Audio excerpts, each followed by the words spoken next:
Hello! Sa mahal ba naman ang bilihin ngayon? Tingnan natin kung ano-anong mabibili natin sa 2,000 natin guys. Ito, anahan ko yung pancit canton. At saka mamimili na rin ako ng pwede mainom ng aking anak. Yung favorite niya. Pili tayo ng makatipid tayo. Dahil sa 2,000 natin. Ano kayang mabibili natin?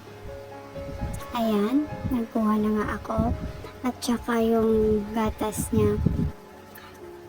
Ganito kalalaki yung binibili ko para malagay ko sa lalagyan. Buksan ko isa-isa. Ayan, yung kasama ko pala guys, yung kapatid ko na lalaki. Ayan, Milo niya. Ayan rin, namili na rin ako ng makakain ko na pancit canton. Inspired by K-drama. Pag fan ka ng K-drama. Tinanong ko nga yung kapatid ko kung nakakain niya siya niyan. Sabi, hindi pa daw, kaya tikman ko.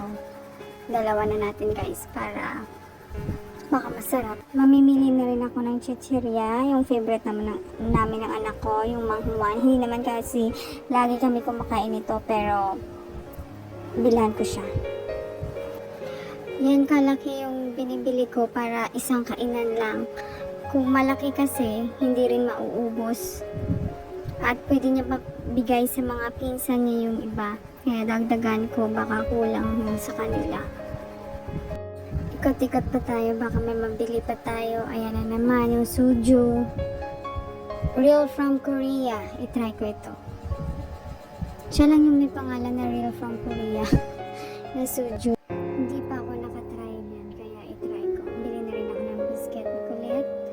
Ayan na nga, namimili na ako. Ayan pa yung favorite yung pesto. Dinidikdik niya yan sa sa milk niya. At nagawa niya cookies and cream. Ano nga, namili na rin ako ng mga sabon. Dagdag ko lang to sa doon sa mga kulang sa bahay. Yan yung nakasanayan namin sa sabon. At saka medyo mura siya guys. Kaya pang 2,000 na budget talaga yan. Pero mukhang madami nang nabili natin. Bili na rin pati ako ng shampoo. Ayan. Napakamahal ng bilihin ngayon. Pero nakasucho pa tayo. I-try ko lang yung masarap sa susunod. Dito pala kami namili sa Pure Gold guys. Kasi medyo mas mura yung Pure Gold compare sa iba. Kahit malayo. Dayo na namin yan dito sa kabilang bayan. Para lang makamura. Ayun na nga, mukhang puno na yung cart. Hanap lang ako ng kulang pa dun sa bahay. Mga sabon. Araw-araw kasi naglalaban nanay ko kaya kailangan natin yan. Yan yung mga tipid packs na bilhin natin. Ayan, mukhang okay na. Okay na yan sa 2,000 na budget guys. Wala akong listahan. Kung ano lang yung nakita ko, yun lang. Okay, ito. Dagdag na rin natin ito dito. Hindi ako gumagamit yan pero kere na yan. Tagulan kasi ngayon. Pwede yan. Ito, efficacent oil. Para sa mga sakit ng kasukasuan, likod, at saka tuhod. Palagay ako niyan every night. Alam mo na, ganyan talaga pag tumatanda na. Kailangan natin yan. Amoy na natin ay efficacent.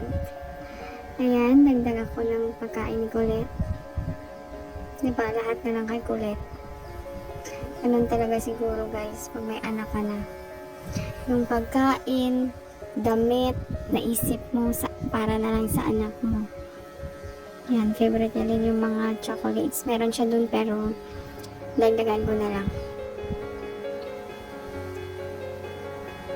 Mukhang sobra na to sa 2,000 ah. Ito, dilata. Yan yung mga Pag wala kang maisip na ulam, yan lang yung buksan mo. Corned beef, tsaka beef loaf. Yun yung lagi ni Kulit hinihingi sa akin. Kasi bumili tayo sa sa tindahan. Dito na tayo bumili. Okay, ready na tayo siguro. Okay na ito sa ating pang-grocery. Okay, mukhang okay na guys. Mukhang kompleto naman na. Pwede na tayo magpila sa counter. Pila tayo dun sa may kay Aling Puring na card. Dito na nga. Ito yung aming Aling Puring card para mag-discount. Ayan. Ito na nga kami na nga. Medyo gutom na kami kasi mag-aalas 12 na. Hindi pa kami nakatanghalian.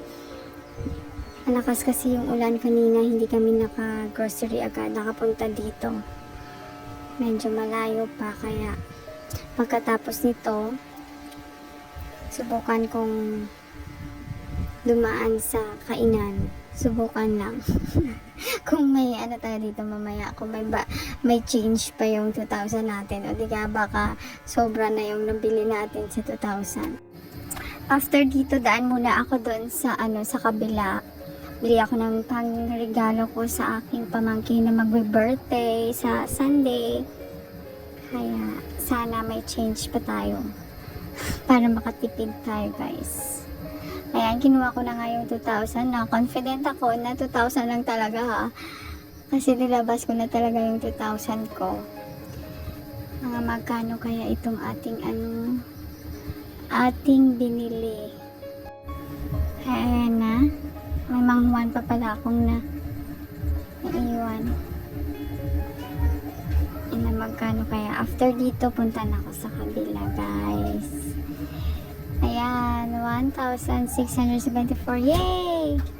Ayan nga, punta na ako sa kabila. Bili ako dito ng pang gift ko sa aking pamangkin. Ayan, pili ako sa shoes o di kaya bags.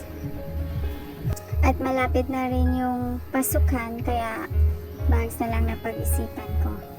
Ito na guys, nakabili na ako kaya nandito na kami sa palengke at kakain kami dito sa food court ng palengke nila. Kaya kakain na kami ng kapatid ko. Sigurado gutom na siya. Bumili na rin pala kami ng isda na pang ulam mamaya. Kaya salamat. Thank you for watching everyone. Babush! Next time ulit. Ingat kayo. God bless.